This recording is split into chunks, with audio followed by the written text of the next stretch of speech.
बिस्मिल्लाहिर्रहमानिर्रहीम।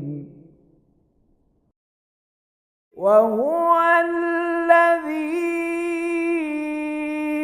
अर्सलर्रियाह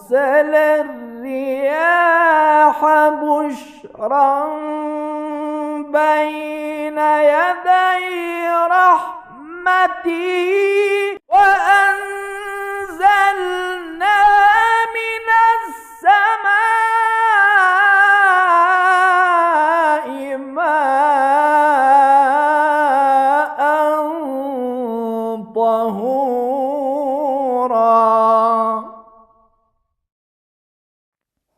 औज़ु बिल्लाहि मिनश्शैतानिर्रजीम। बिस्मिल्लाहिर्रहमानिर्रहीम।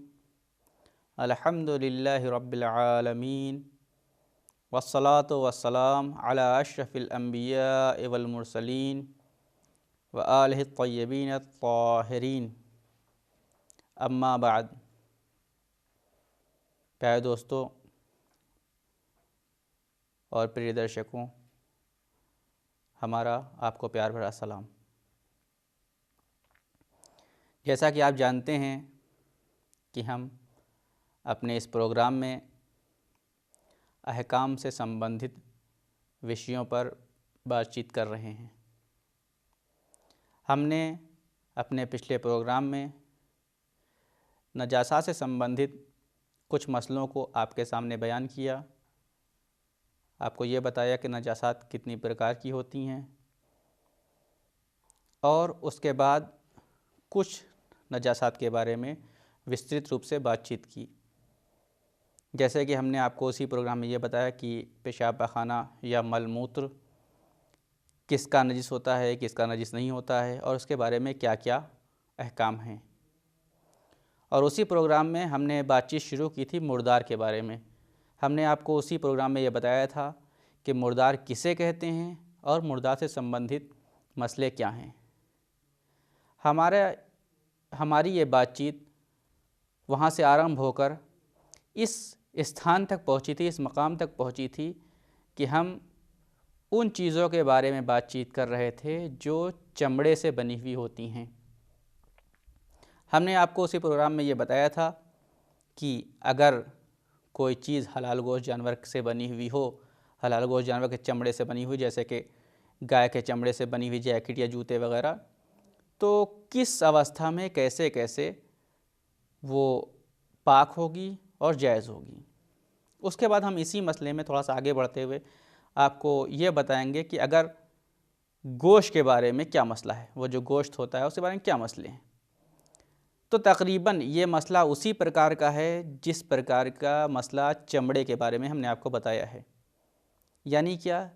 यानी ये कि अगर गोश्त के बारे में दो अवस्थाएं हो सकती हैं। या तो ये अवस्था हो सकती है कि जो गोश्त ला रहा है, जिसके माध्यम से हम गोश्त ले रहे हैं, वो मुसलमान है या मुसलमान नहीं है। अगर मुसलमान है तो उसके लिए अलग मसला होगा, अगर मुसलमान नहीं है तो अलग मसला होगा। अगर गोश्त जिससे हम ले रहे हैं वो मुसलमान है और अगर वो गोश्त मुसलमान से लेने के साथ साथ इस्लामी देश में तैयार किया गया है, जैसे कि ईरान में, सीरिया में वगैरह वगैरह, इन जैसे देशों में जो इस्लामी देश हैं जहाँ इस्लामी कानून लागू है, उन देशों के ज़रिए से अगर आयात किया गया गोश्त है और एक मुसलमान बेच रहा है तो वो गोश्त पाक है और उसको प्रयोग किया जा सकता है। दूसरी सूरत ये हो सकती है कि इंसान देने वाला या बेचने वाला तो मुसलमान है, लेकिन जिस देश से आयात किया गया है वो देश इस्लामी नहीं था, जैसे कि जर्मनी से या अमेरिका से या किसी भी ऐसे देश से जिसमें इस्लामी हुकूमत नहीं है, उस देश से आयात किया हुआ गोश्त है, तो उसके बारे में क्या आदेश बयान किया है शरीयत ने हमारी। तो कहा गया है कि अगर बेचने वाला मुसलमान है और किसी ऐसे देश से गोश्त आयात किया गया हो जो इस्लामी ना हो, गैर इस्लामी देश से गोश्त आयात किया गया हो, तो वो गोश्त नजिस है। भले ही मुसलमान बेच रहा है लेकिन वो गोश्त पाक नहीं होगा। मगर सिर्फ़ एक सूरत है जिस समय ये गोश्त पाक कहा जाएगा, उसको प्रयोग किया जा सकता है। वो सूरत ये है कि हमको इस बात का विश्वास हो कि जो मुसलमान जिसने इस गोश्त को गैर इस्लामी देश से आयात किया है और ये गैर इस्लामी देश से आयातित गोश्त है, उसने इस बात के विश्वास के साथ, इस बात के यकीन के साथ उस गोश्त को आयात किया था कि जिस जानवर का यह गोश्त है वो जानवर शरीयत के बताए हुए कानून के आधार पर उसका ज़िबा किया गया था। अगर इस प्रकार का है तो वो गोश्त हलाल होगा, वरना गोश्त हलाल नहीं है। तीसरी सूरत ये है कि बेचने वाला जो गोश्त है वो मुसलमान है, लेकिन ये नहीं पता है कि जिस देश से उस गोश्त को आयात किया गया है वो देश इस्लामी है या नहीं है। अगर ना मालूम हो इस्लामी है या नहीं है तो वो भी गोश्त पाक कहा जाएगा, उसको उपयोग किया जा सकता है। उसके बाद जो अवस्था आती है वो ये है कि गोश्त जिससे हम ले रहे हैं वो गोश्त देने वाला मुसलमान नहीं है, या जिसकी दुकान से लिया जा रहा है वो मुसलमान नहीं है। तो इसके बारे में भी विभिन्न प्रकार के सूरतें पेश आती हैं। पहली तो ये कि जो गोश्त बेच रहा है या जिसके हाथों से गोश्त लिया जा रहा है वो मुसलमान नहीं है, लेकिन वो जो गोश्त है वो इस्लामी देश से आयात किया हुआ है। जैसा कि हमने पिछले उसमें बताया, इस्लामी देश से अगर आयात किया हुआ गोश्त है तो भले ही एक गैर मुसलमान बेच रहा हो, वो गोश्त पाक है और उपयोग किए जाने लायक है, हलाल है। दूसरी सूरत यहीं पे ये पेश आती है कि गोश्त बेच रहा है गैर मुसलमान, जिस देश से आयात किया गया है वो भी गैर इस्लामी देश से। ऐसी सूरत में वो गोश्त हराम है और नजिस है, उसका खाना सही नहीं है, मगर ये कि हमको इस बात का विश्वास हो कि जिस देश से ये गोश्त आयात किया गया है उस देश में उस जानवर का शरई एतबार से, शरई आधार पर तज़किया किया गया हो, उसको शरई बताए हुए कानून पर ज़िबा किया गया हो। अगर इस बात का हमको विश्वास होता है, यकीन होता है, तो वो गोश्त नजिस नहीं होगा बल्कि पाक रहेगा और उपयोग किए जाने के लायक रहेगा। और तीसरी सूरत ये पेश आती है कि इंसान बेचने वाला गैर मुसलमान है और हमको ये भी नहीं पता है कि वो जो गोश्त है वो इस्लामी देश से या गैर इस्लामी देश से है। तो इसके बारे में क्या कहा जाता है? अगर बेचने वाला गैर मुसलमान हो और हमको ये न पता हो जिस देश से ये गोश्त आयात किया गया है वो इस्लामी है या गैर इस्लामी है, तो इसके बारे में हमारे फ़ुक़हा ये कहते हैं कि ऐसा गोश्त उपयोग करना सही नहीं है, ये गोश्त नजिस कहलाया जाएगा।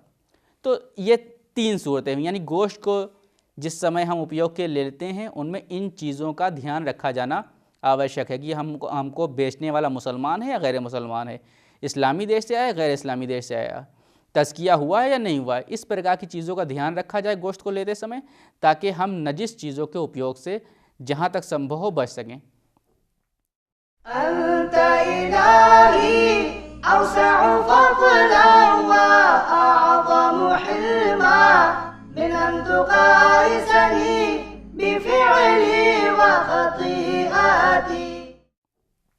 उसके बाद जो चीज़ आती है गोश्त के बाद, वो चीज़ें जो दूध से बनी हुई होती हैं, जैसे दही है, मक्खन है और लस्सी है, या इस प्रकार की चीज़ें और पनीर वगैरह, इस तरह की चीज़ें हैं जो दूध से बनी होती हैं। तो इसके बारे में क्या आदेश है? अगर दूध से बनी हुई चीज़ें हलाल गोश्त जानवर से ली गई हों और वो जानवर ज़िंदा हो, तो चाहे उस चीज़ को बनाने वाले मुसलमान हों या गैर मुसलमान हो, चाहे वो मुसलमान मार्केट से लिया गया हो चाहे गैर मुसलमान मार्केट से लिया गया हो, चाहे इस्लामी देश का हो चाहे गैर इस्लामी देश का हो, अगर वो जानवर हलाल गोश्त है और जीवित अवस्था में उससे चीज़ें ली गई हैं तो वो हलाल होगा, उसको उपयोग किया जा सकता है। तो ये वो चीज़ें हैं जिसका ध्यान रखा जाना आवश्यक है। इसी में एक और मसला आता है कि कभी कभी ऐसा होता है कि जो अंग है वो इंसान या हैवान से उसकी जीवित अवस्था में उससे जुदा हो जाए, उससे अलग हो जाए, तो उसके बारे में क्या आदेश है? तो इसके बारे में वही आदेश है जो हमने पहले बताया था, वो ये कि अगर वो अंग जीवन रखने वाला है तो वो अपने शरीर के हिसाब से जोड़ा जाएगा, यानी अगर जीवन रखने वाला है तो नजिस होगा, अगर जीवन रखने वाला नहीं है तो पाक होगा। इस बात का ध्यान रखा जाना आवश्यक है। इसमें एक अंतिम चीज़ जो मैं आपको बता दूं, ताकि इस कानून को, इस नियम को अगर हाथ में रखा जाएगा तो बहुत से ऐसे मसले हैं जिनको हम खुद हल कर सकते हैं। वो ये है कि इस संसार की हर चीज़ पवित्र है, इस संसार में कोई चीज़ भी ईश्वर ने अपवित्र नहीं बनाई, मगर ये कि वो 11 चीज़ें जो हमने आपको बताई, यानी वही पेशाब पखाना, कुत्ता, मनी, मुर्दार, ये सब जो चीज़ें हैं, इन चीज़ों के अलावा जितनी भी चीज़ें हैं वो सब के सब पवित्र हैं। इस संसार में कोई भी चीज़ अपवित्र नहीं है। और यहीं पर एक चीज़ और बता दूं, जिस चीज़ के बारे में हमें संदेह हो, शंका हो, शक हो कि ये चीज़ पवित्र है या अपवित्र है, तो हमारी शरीयत ये कहती है कि अगर किसी चीज़ के बारे में आपको संदेह है तो उस चीज़ को पाक माना जाएगा, वो चीज़ अपवित्र नहीं होगी। उसके बाद इन अपवित्र चीज़ों में जो हमने आपको पहले बताया था कि अपवित्र चीज़ें 11 होती हैं, उसमें हमने आपको पेशाब और पखाने से संबंधित मसलों को बयान किया, मुर्दार से संबंधित मसलों को बयान किया। इसके बाद जो चीज़ आती है वो मनी या वीर, जिसको हम अपनी हिंदी भाषा में कहते हैं, इससे संबंधित मसला है। तो शरीयत ये कहती है, इस्लाम हमारा ये कहता है कि वीर चाहे वो इंसान की हो चाहे जानवर की हो, लेकिन शर्त ये है कि वो जानवर खून जहिंदा रखता हो, यानी वही उसका अगर उसको शरीर को काटा जाए तो उसका खून उछल के निकले, यानी दाब के साथ निकले, फिशार के साथ निकले। अगर ऐसा है तो उसकी मनी, उसकी वीर नजिस है। और उसके बाद ये कहा गया है वो जानवर, वो हैवान जो खून जहिंदा नहीं रखते हैं, उनके बारे में भी एहतियात वाजिब ये है कि उनकी मनी और उनकी वीर से भी दूरी बनाई जाए, उनसे भी बचा जाए, तो ये बेहतर है। तो ये वीर से संबंधित मसला हुआ। इसके बारे में बहुत ज़्यादा वो नहीं है, बिल्कुल सीधा सीधा कायदा है कि अगर हैवान चाहे हलाल गोश्त हो या हराम गोश्त हो, अगर खून जहिंदा रखता है तो नजिस है उसकी वीर, और इसी प्रकार इंसान की वीर पूरी तरीके से नजिस है, इसको किसी भी सूरत से पवित्र नहीं कहा जा सकता है। उसके बाद जो दूसरी चीज़ आती है अपवित्र चीज़ों में, वो है खून की, कि खून भी अपवित्र चीज़ों में होता है, यानी इंसान के अंदर या हैवान के अंदर जो खून है वो अपवित्र है।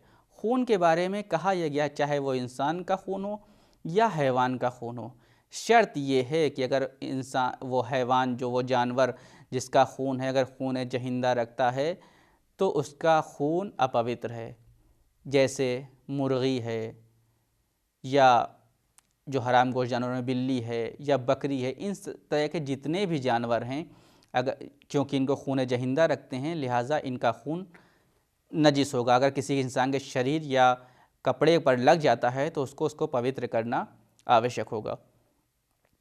लेकिन वो जानवर जिनके अंदर खून जहिंदा नहीं होता है, यानी इनको अगर काटा जाए तो खून उछल के नहीं निकलता है, जैसे सांप है, सांप के अंदर खून जहिंदा नहीं होता है, या मछली है, मछली के अंदर खून जहिंदा नहीं होता है, तो वो जानवर जिनके अंदर खून जहिंदा नहीं होता है, उनका खून अगर काटने के बाद निकले और कहीं लग जाए या ऐसे ही ना लगे, सिर्फ खून के बारे में अगर बहस हो, तो खून उनका पवित्र है, उसको नजिस नहीं कहा जाएगा। और तीसरी बात जो ये ध्यान रखने वाली है वो ये है कि कभी कभी ऐसा होता है, ये हम अपने आम जीवन में भी देखते हैं इस बात को, कि हम कभी कभी अपने किचन में होते हैं या हमारी महिलाएं जो किचन में होती हैं उनके साथ ये ज़्यादा पेश आता है। वो ये है कि कभी कभी अंडा तोड़ा जाता है, उसके अंदर खून निकलता है, थोड़ा सा खून है, तो उसके बारे में क्या हुक्म है, क्या आदेश है शरीयत का। तो कहा यह गया है कि एहतियात वाजिब ये है कि अगर किसी अंडे में खून है तो उस अंडे को खाने से बचना चाहिए, नहीं खाना चाहिए। लेकिन हाँ, अगर खून इतना कम है कि अगर उस खून को जर्दी के साथ फेंट दिया जाए तो खून गायब हो जाए, यानी खून दिखाई ना दे, तो अगर खून को जर्दी के साथ फेंट दिया जाता है और खून दिखाई नहीं दिया और वो खून दिखाई नहीं देता है, समाप्त हो जाता है, तो उस जर्दी को खाने में कोई हर्ज नहीं है, उस जर्दी को खाया जा सकता है। इसी के बाद एक और मसला जो ये भी मसला हमारे आम जीवन में बहुत ज़्यादा पेश आता है, वो ये है कि कभी कभी हम पेस्ट करते हैं या ऐसे ही किसी के दांतों में बीमारी है, कीड़ा वगैरह लग गया, तो कभी कभी मसूड़े से खून निकलता है। तो मसूड़े से जो खून निकल रहा है उसके बारे में ईश्वर का क्या आदेश है, हमारी शरीयत क्या कहती है।